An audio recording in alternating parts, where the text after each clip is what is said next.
Florian's Journey, Mosaic 2, Catania, the Black City in the Shadow of Fire. Ciao, and welcome to another piece in Florian's travel mosaic. Our journey today takes us to the southern end of Europe, to the island of Sicily and the city of Catania. I visited Catania last year as part of a longer nature and culture trip to Sicily, and want to show and tell you about it today. Come along and escape from everyday life in the Black City, to the quieter or louder places and a world that you don't see every day. What attracts me to Catania? Here I can summarize it in 3 words. It is the movement of contrasts. Catania as a city is and has always been a place of upheavals and contrasts, and this is both human and continental. Originally founded by Greek settlers, the city has been conquered and occupied several times in its history, including by the Romans. Its location near the Etna volcano means that the city has always been exposed to great destruction. In 1669, for example, it was largely destroyed and rebuilt in the baroque style. And that brings me back to the context, which is not really a context. The city is always on the move in its streets and alleyways. Life pulsates there, and you can always feel this attitude to life in every new street or with the people you meet. When something was destroyed in history, it was rebuilt, sometimes in new architectural styles or in other ways. And then the population leads an everyday life in the shadow of Mount Etna, one of the most active volcanoes in Europe, day after day. If we think of it together, we have a life close to danger and change in the city against the volcano. That is my idea of Catania, the movement of opposites. Now, of course, you might think that the Catanese are anxious people or that they have simply resigned themselves to their fate, which can change at any time. If I have to describe my impression exactly, I have to say, I tend to think the opposite. In our life situations, we often think that we have a basis and are safe, but objectively speaking, none of us are. And you may live even more intensely if you are aware of a danger, even if it is latent.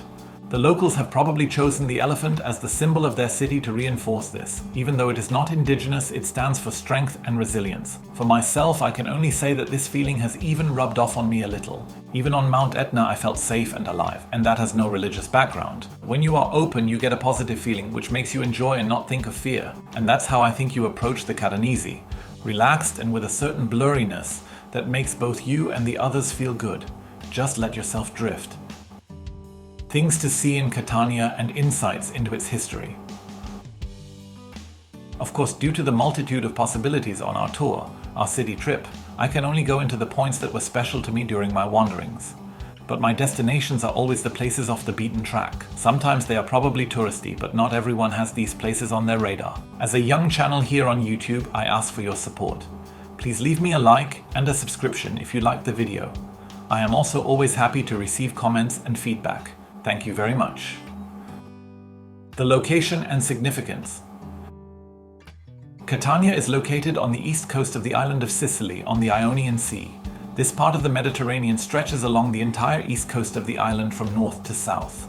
The city is the second largest city on the island after Palermo and is home to an international airport that connects it to many international destinations. I also flew there and back via Catania. In addition to its economic importance for the region, it is also a place of science. This world finds expression at the University of Catania, founded in 1434 and one of the oldest universities in Italy. The Black City. Why is Catania called the Black City? Don't worry, the visible ground color in the city isn't even black, and the people aren't all painted or covered in soot.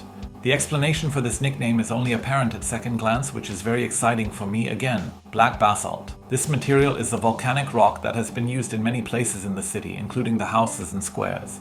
Earthquakes are a consequence of volcanic activity, and basalt is more resistant to earthquakes than other types of stone. The material provides excellent insulation, is strong and durable. The city even has the practical benefit of its proximity to the volcano. But because of this high degree of black rock, Catania is obviously called the Black City. Even if you can see from the pictures that the cityscape doesn't look unusual as a result. The dark color is usually under the cover and not immediately visible. But when you can see it, I find it quite aesthetically interesting. Look out for it when you're there. But so colorful. Let yourself be whisked away for a moment. We move into the city in traffic. It's loud, fast, and a bit stressful. It's warm outside and you're sweating in the heat. When you finally arrive near the city center, you park your car and take a deep breath. Relax now. You take your first steps on cobblestones and feel the warmth of the stone under your soles. Then turn left into the Giardini Bellini, a small park with beautiful trees in the middle of the city. You will pass the headless statue of Ippolito de Lignami, a Sicilian historian whose statue lost its head during a volcanic eruption in the 19th century. Once you reach the edge of the green oasis, turn into a cobbled street again. You walk eagerly towards the archway of a baroque building and pass through the dark passageway. When you emerge from the darkness into the light again, you notice two people on your left looking upwards. The same on the right-hand side, the people are looking upwards. When you turn your gaze upwards, you see dozens of umbrellas in various colors in the sunshine between the buildings. I was absolutely thrilled at the sight of it, and was immediately captivated by it, as were the other people around me. The Umbrella Sky Project. Catania is one of the cities in which the so-called Umbrella Sky Project was implemented. I'm always happy to see so many interesting community projects being implemented in Italy, and this is one of them. Imagine it like this. In the streets of the city, ropes are stretched between the buildings, on which hundreds of umbrellas of different shapes and colors are attached. If you're wondering now, why umbrellas? This project is an art project with the aim of beautifying city centers and giving them a creative expression, and I think this is an absolute success. But apart from the purely artistic aspect, there are two other reasons that I find absolutely coherent. The symbolism of umbrellas. One aim of the project is to use the symbolism of umbrellas. We use umbrellas every day for protection, and that's exactly how we see them, as a source of protection. And I think that, especially in a city like Catania near a volcano, so many protective givers have an important symbolism. They convey an additional pleasant feeling. The shadow of the umbrellas.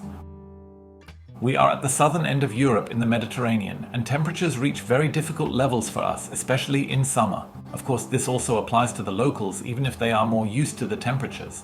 But the umbrellas also have the additional function of providing shade to make the climatic conditions more pleasant for visitors and locals. If you think about it all together, I think it's a very intelligent combination of art and practical use, optimally done. The Piazza del Duomo. Anyone who reads this term first thinks of the cathedral. In the case of Catania, this is St. Agata. In addition to the cathedral, however, I noticed two other buildings that make the square in front of the church something special. Cross via Giuseppe Garibaldi and enter the square. You see the magnificent facade and the portal of the cathedral in front of you, and suddenly you hear a stereo splashing. Yes, there are fountains on both your left and right, and both have their own history. The Fontana dell'Elefante, elephant fountain. On the left, you can see the elephant fountain. This is not only a landmark of the city, but also a very peculiar combination. It consists of an obelisk enthroned on the back of a black stone elephant. The obelisk is a remnant from Roman times, and the elephant dates from the 16th century and was originally intended as a landmark for the university. So here, antiquity and modern times have been brought together with two building blocks that were not intended for such a combination. Exciting stuff. The Fontana dell'Amenano, Amenano Fountain. The fountain on the right is also special in its own way. It is a good 100 years younger than its counterpart, and simply bears the name of the river that runs through the city. However, it seems to me that the water is always moving a lot. It runs down over the statues and stones, flowing and splashing in all directions. I think this design and arrangement convey a kind of liveliness. It is also a refreshment on hot days, and these water features are always good for a video. It was also built from lava stone to symbolize the connection with the name and water of the river. The Castello Ursino. One of the things I really like about Italy is its castellos. This shape with the round, defiant towers at the corners and the reinforcement sloping downwards. You see this type of construction a lot in Italy. It is typical for the country. But there are three other things I like about this particular castello besides its design. It was first built by Frederick II, a German ruler, to protect the city and the region, so it was built by a German. Secondly, you can walk around the fort and see it from all sides. There is nothing anywhere to obstruct the path or the view. But the third point is the most exciting for me. It's the change to the fortress and the move. What do I mean by that? Well, the fortress was built for coastal defense of the Ionian Sea, and now it stands in the middle of the city.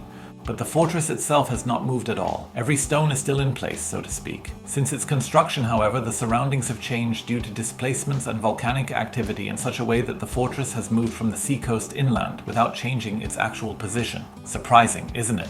Some people are familiar with this from the town of Jever in northern Germany, which was transformed from a coastal town in the Middle Ages into an inland port by the silting up of the North Sea. the Teatro Romano di Catania.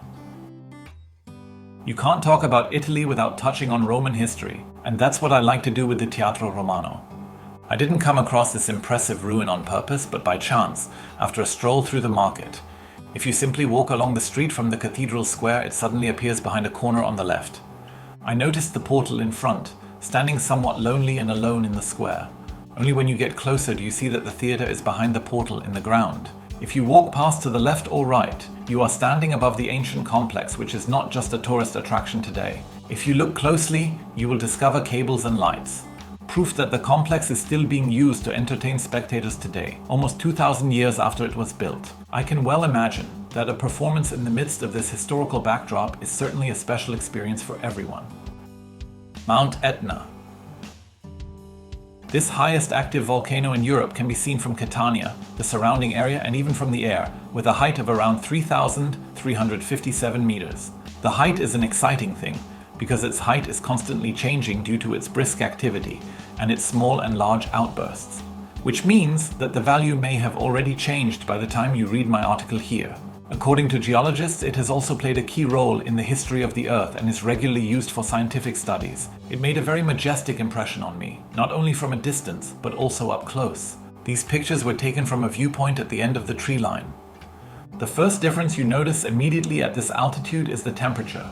We had a temperature difference of at least 15 degrees Celsius compared to the valley, and had to put on our jackets. The temperature is also accompanied by a strong wind, which makes it feel even colder. The second point is the lunar landscape. Sure, you get that on many high mountains and volcanoes at the tree line, but in this case it was still a new experience for me. Because the stones and scree are pitch black here too, to tell you how I felt about it. When you look down, you see a completely black floor with black stones, and have the feeling that you are on a dark planet. At the same time, you are standing in the full light of the high altitude sun with a slight upward glance, as if the sensation of your surroundings were being shared in the center of your body. It was a very interesting experience for me. The special relationship between mountain and city. At some points during our tour, you must have asked yourself, if it's dangerous to be near the volcano, why do people live there at all? The answer is relatively simple. It is a give and take. The mountain takes a lot with its destruction, but he also gives a lot with what he distributes with his outbursts. The liquid rock and the many minerals from the Earth's interior combine with the soil and ensure rich and fertile harvests. Another example is the aforementioned black basalt, which is used as a building material, not forgetting tourism, which also benefits the town due to its proximity to the mountain. In this way, people benefit from the mountain just as much as it represents an ever-present latent danger. Tips for your trip. Here are a few personal tips for you and your city trip to Catania. The Pesceria of Catania. The city's interesting and lively fish market has a long tradition dating back to the Middle Ages. I only heard that you can find a very lively and somewhat chaotic atmosphere there. I can confirm this directly after my visit. It is a pleasant chaos amidst the traders on offer and the Sicilian flair. Highly recommended. Not only if you are looking for delicious fish, because there is much more to discover there. The market is normally open every morning. You will find the fish market near the Fontana della Menano, behind the Piazza del Duomo. Hotels. The tip I have already mentioned elsewhere also fits here. Decide according to your situation. In Catania itself, there are many beautiful and interesting hotels from budget to luxury class. Some of these are housed in historic buildings. Anyone interested in these surroundings is sure to find something. Depending on the season and equipment, there are interesting prices and good deals online on the usual portals. I myself spent my stay in Sicily in an Airbnb. 1. I generally like doing this, as you are free and unbound in a vacation apartment and don't have to stick to breakfast times or anything of the sort. I appreciate the freedom, and this app and others offer an abundance of beautiful houses and apartments all over the island of Sicily. You can enjoy life in the countryside just as much as in the city. So decide for yourself what you are looking for. Both variants offer a lot and are affordable with a good ratio. Please leave me a like and a subscription if you liked the video. I'm always happy to receive comments and feedback. Thank you very much. Thank you for your attention and company on our tour Catania, the Black City in the shadow of the fire. Feel free to visit Basel and other places with me, which will follow soon in my blog. Pleasant travel and many discoveries. Florian.